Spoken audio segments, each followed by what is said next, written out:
Bon, l'assassinat de John Kennedy va évidemment surprendre la population américaine, bien évidemment. Kennedy, comme je vous l'ai dit, au moment où il a été assassiné, il était déjà en campagne pour sa réélection, possible en 1964. Et je crois que fort probablement, il aurait été réélu parce que sa popularité augmente. Il faut voir que les États-Unis connaissent une période de développement économique assez exceptionnelle. La population, comme je vous l'ai dit, rajeunit.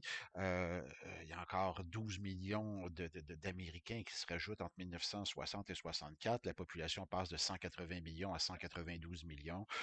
Euh, je veux dire, l'espérance de vie ne cesse d'augmenter, évidemment, particulièrement dans la population blanche, mais quand même, donc, c'est une période de prospérité.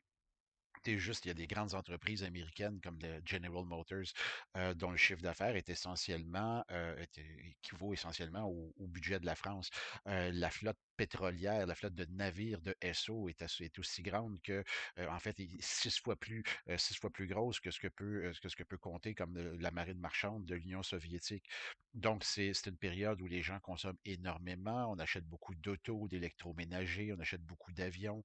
Euh, la mécanisation va faire en sorte que maintenant, les fermiers américains vont commencer à produire davantage avec moins de fermiers, mais donc les entreprises, l'agriculture, ça devient un domaine pardon, où les agriculteurs deviennent des grands entrepreneurs. Donc, finalement, de façon générale, la société américaine évolue. Sauf que, évidemment, Kennedy avait été largement élu en 1960 aussi par les populations. Bon, les Afro-Américains, les hispanophones avaient beaucoup voté pour Kennedy parce que, justement, il avait promis des changements importants sur le plan social. Donc, de façon générale, le niveau de vie augmente, mais la pauvreté, elle demeure. Et là, on le voit bien avec le graphique qui est ici. On voit qu'essentiellement, donc, la répartition de la pauvreté. Bon, par exemple, une femme non blanche, bon, 70% des chances qu'elle vive sous le seuil de la pauvreté. Et bon, puis après ça, bon, on peut voir que de façon générale, la population blanche américaine vit beaucoup mieux. C'est elle qui profite le plus de la prospérité et que les populations non blanches, elles, ont davantage de difficultés. Donc, on peut estimer qu'en 1963, au moment où Kennedy est assassiné, c'est environ 35 millions d'Américains qui vivent sous le seuil de la pauvreté, c'est-à-dire qu'ils n'ont pas atteint, en fait, qui n'atteignent pas 3 000 $ par année. Donc, c'est autour de ça que va porter, en fait, que Kennedy souhaitait justement tabler, continuer justement un travail législatif afin d'améliorer les conditions de vie des gens un peu plus démunis aux États-Unis. Donc, c'est définitivement une lutte, c'est la guerre à la pauvreté, comme on le dit. Mais avant d'y arriver, bien évidemment, comme je vous l'ai dit, c'est ça, cette pauvreté-là, elle frappe davantage les populations non blanches et les populations non blanches, ben, ils vont commencer justement à s'organiser davantage et à réclamer des droits. J'y reviens dans quelques instants. Chez les Blancs, ce qui est intéressant dans la population donc anglo-saxonne de façon générale, euh, on va voir justement une espèce de revitalisation de la religion. C'est peut-être un dernier petit soubresaut d'une certaine manière. Dans le cadre de la guerre froide, l'athéisme s'est associé au communisme. La moitié des États acceptent la lecture de la Bible à l'école. Il y a encore le tiers des districts scolaires qui acceptent la prière à l'école. Donc, c'est dans cet univers-là que va évoluer justement cette population un peu mieux nantie. Ce qu'on va voir apparaître, je l'avais déjà évoqué dans une capsule précédente, bon, ce qu'on va voir apparaître, donc, c'est le phénomène de la suburbanisation, donc c'est le développement de la banlieue. Et là, on va voir apparaître ces espèces de villes modèles inspirées par un constructeur, un promoteur immobilier qui s'appelle William Levitt et va construire à différents endroits aux États-Unis ce qu'on appelle des Levitt Towns. Donc, c'est vraiment des communautés uniformisées où on va proposer justement des maisons qui sont semblables. Donc, avec des plans bien organisés. Donc, les gens peuvent littéralement magasiner par catalogue le genre de maison qu'ils veulent avoir. On leur propose finalement, on leur propose des terrains, on construit les maisons. Donc, c'est de vivre dans des endroits comme ça, très uniformisés. Chacune de ces communautés-là va avoir, par exemple, un centre d'achat. Il y aura une église. Il y aura une école, tout ça dans un cadre qui est, comment je pourrais dire, plus intéressant que les centres-villes des grandes villes comme, je sais pas, New York, Chicago ou Philadelphie. Donc, développement de banlieues avec plus d'arbres, avec de la verdure. Donc, c'est un univers, c'est Levittown, c'est vraiment le prototype de la vie banlieusarde. Euh, Ce qui est intéressant aussi, ben, en fait, intéressant, ce qui est intéressant de noter, c'est que les promoteurs peuvent choisir littéralement leurs clients. Donc, on va vendre ces maisons-là, on va vendre ces terrains et ces maisons-là un petit peu plus chers. Donc, dans le but d'éloigner les plus pauvres, donc on va se le dire, dans le but d'éloigner les populations non blanches. Donc, ces communautés-là, ce développement de la banlieue, ça se fait, ce sont des communautés très blanches et donc très fermées dans l'ensemble. Il y en a certains qui s'inquiètent, par exemple, de cette espèce d'uniformisation-là. Il y a un auteur, par exemple, David Reisman, qui va écrire un ouvrage intéressant, donc qui s'appelle The Lonely Crowd. C'est un ouvrage qui est paru durant les années 50, puis qui, en fait, on dénonce le fait que les États-Unis risquent peut-être de s'étouffer dans le conformisme et que, d'une certaine manière, avoir des pensées originales, ça peut correspondent aux yeux de plusieurs à une espèce de comportement déviant. Donc, on s'inquiète de cette espèce d'uniformisation-là, de ce développement de la banlieue. Cela dit, écoutez, c'était le modèle justement de la petite famille, papa au travail, maman à la maison. On ne veut plus nécessairement trois ou quatre enfants, mais on en veut peut-être deux. Donc, c'est ce modèle-là qui, pour certains, représente justement l'aboutissement du développement pardon, des États-Unis. Mais comme on le disait tout à l'heure, il y a quand même un mouvement qui s'amorce.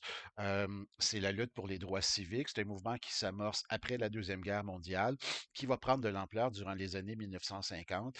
Et c'est, comme je le disais, là-dessus que, en fait, John Kennedy va essayer de rejoindre cette population-là qui réclame des changements. Et c'est cet électorat, justement, que semble rechercher le Parti démocrate. Donc, la ségrégation, comme je le disais, elle est toujours bien présente dans le sud et dans quand même plusieurs grandes villes du nord, excusez.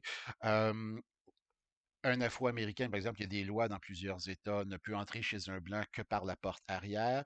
Dans plusieurs villes, c'est qu'un Afro-Américain doit changer de trottoir si un Blanc s'y trouve.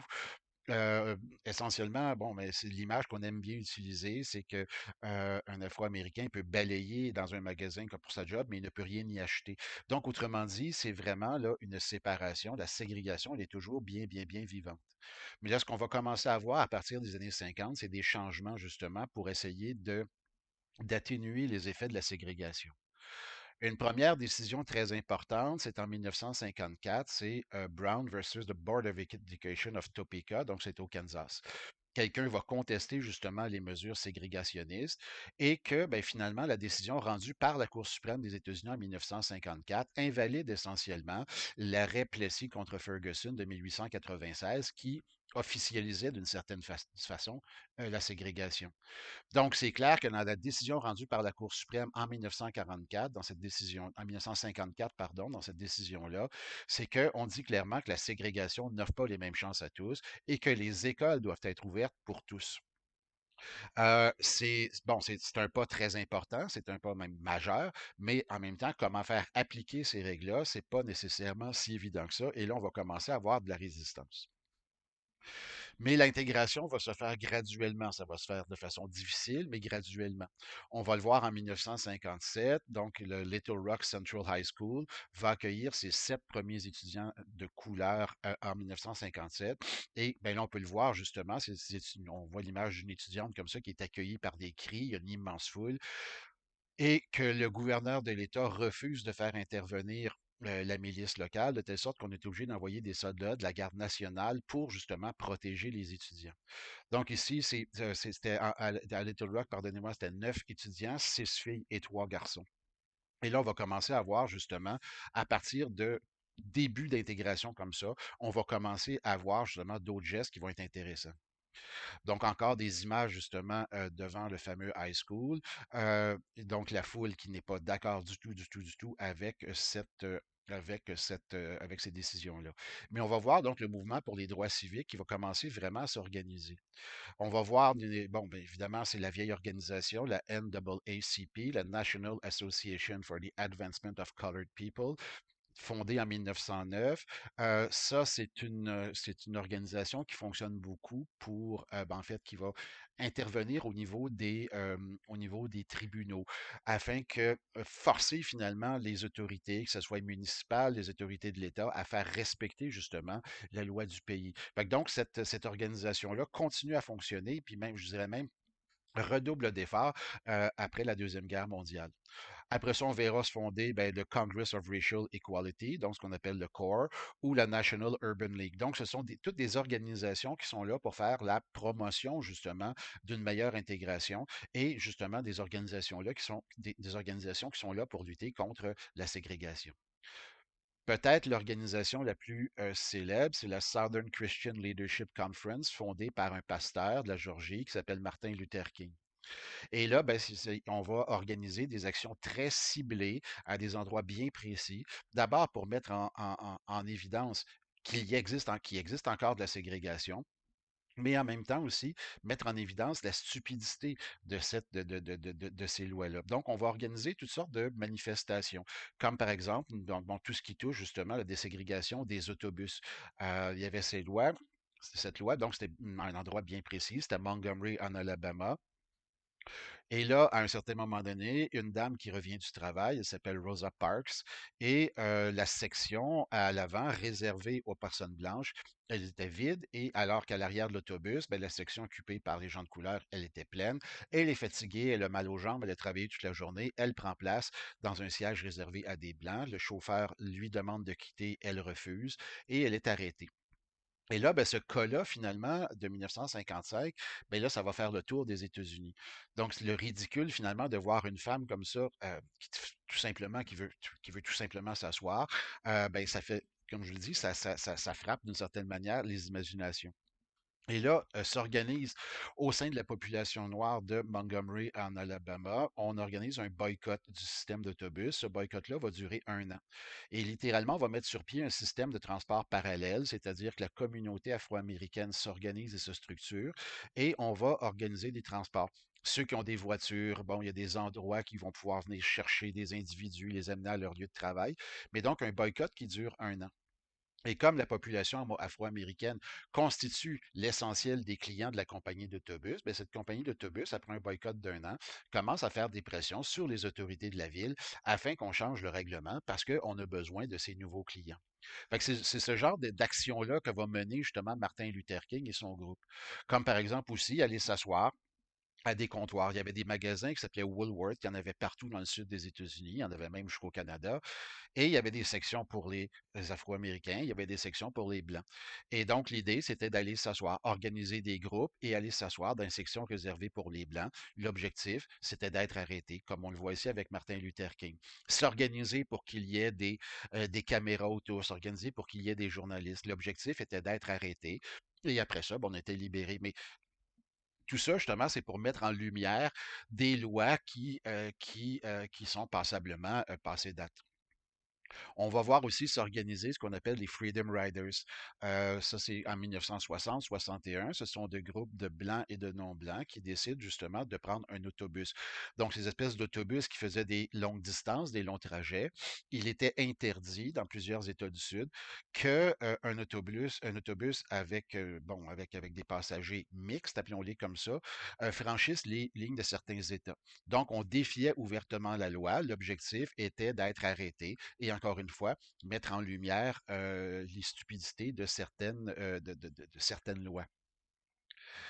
Évidemment, pardon, tout n'est pas sans risque. On voit que des autobus comme ça, longue distance, peuplés par des Freedom Riders, ont été arrêtés par des manifestants, passés à tabac, des autobus qui ont été incendiés, voire même qu'en Alabama, il y avait des groupes de manifestants et de policiers qui attendaient ces autobus à leur arrivée à destination et on pouvait les passer à tabac. Donc, c'est justement devant ces manifestations-là, la question qu'on se demande, c'est qu'est-ce que va faire le gouvernement fédéral, que peut faire le gouvernement des États-Unis? Est-ce qu'il peut se substituer au pouvoir des États? Au début de son mandat, Kennedy, qui avait promis mer et monde aux, la communauté afro-américaine, ben là, reste un peu prudent. Mais en 1963, par exemple, les images que l'on voit ici, les images de brutalité policière, forcent la main d'une certaine façon au gouvernement fédéral. Ces images de manifestants qui sont attaqués par des meutes de chiens, encore une fois à Birmingham. Donc, ce sont des images-là qui vont un petit peu forcer la main au président des États-Unis. Ici, on voit, c'est la maison d'un des avocats de la NAACP qui a été saccagée par des manifestants. Donc, ces images-là qu'on voit de plus en plus à la télévision, et là, j'insiste beaucoup sur le rôle de la télévision dans la transmission de ces images-là, ben, ça montre justement qu'il y a une bonne partie des États-Unis qui semble en décalage avec une certaine réalité.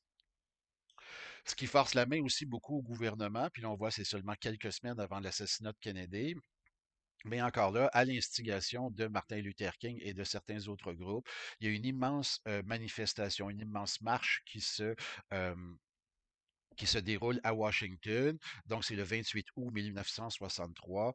Et donc, ce sont des millions, ben, pas des millions, excusez, mais des milliers, des dizaines de milliers de personnes qui vont défiler dans la ville, demandant justement la fin de la ségrégation, demandant une meilleure et une plus grande égalité sur le plan salarial, et ainsi de suite. Donc, vous êtes capable de comprendre ce que pouvait réclamer cette foule-là. C'est durant cette fameuse manifestation que Martin Luther King va prononcer son fameux discours I Have a Dream, qui raconte finalement qu'il a vu finalement, qu'il a vu le futur, puis qu'il sait que la société américaine va se réformer. C'est un discours qui est très, comment je pourrais dire, qui est très prenant. Après justement cette journée de manifestation, ben, les principaux organisateurs de la marche ont rencontré le président des États-Unis. Donc, ça convainc justement le président et son entourage d'aller de l'avant d'une certaine façon. On est rendu en 1963, ça fait 10 ans que la Cour suprême avait statué que la ségrégation n'offrait pas les mêmes chances à tous. Euh, Là, le président des États-Unis décide qu'il était pour appuyer justement de plus en plus les mouvements d'intégration et que si les milices des différents États n'étaient pas en mesure d'assurer la protection d'une partie de la population dans ses efforts de déségrégation, le président Kennedy a annoncé qu'il enverrait de façon plus régulière la garde nationale.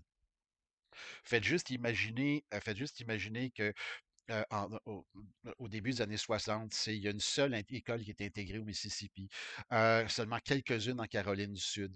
Sur les listes électorales, il y a seulement 6,1% d'Afro-Américains qui sont inscrits sur les listes électorales. En Alabama, c'est environ 14% seulement. Pourquoi? Pourquoi ils ne sont pas inscrits sur les listes électorales? Parce qu'ils ont peur. Ils ont peur de représailles.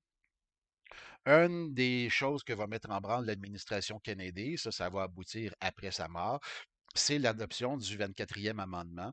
24e amendement à la Constitution qui abolit la poll tax. La poll tax, c'est quoi? Ce sont des montants d'argent que pouvaient exiger certains États afin de pouvoir s'inscrire sur les listes électorales. Donc, on abolit ça. Donc, ce qu'on affirme essentiellement, ce que dit la Cour suprême, pas la Cour suprême, mais ce que dit cet amendement, c'est qu'un État n'a pas le droit, justement, de fixer un montant d'argent pour, justement, avoir accès à la liste électorale. Donc, ce qu'on commence à voir essentiellement sous Kennedy, donc c'est un début justement de déségrégation. Si on commence à voir la fin de cette ségrégation-là, si on commence à voir disparaître justement des mesures carrément ségrégationnistes, le problème noir demeure quand même très grand. Pourquoi? Parce que justement, la chose à laquelle on a de la misère à s'attaquer, c'est le problème de la pauvreté urbaine et ça fait en sorte qu'il y aura toujours deux classes de citoyens aux États-Unis.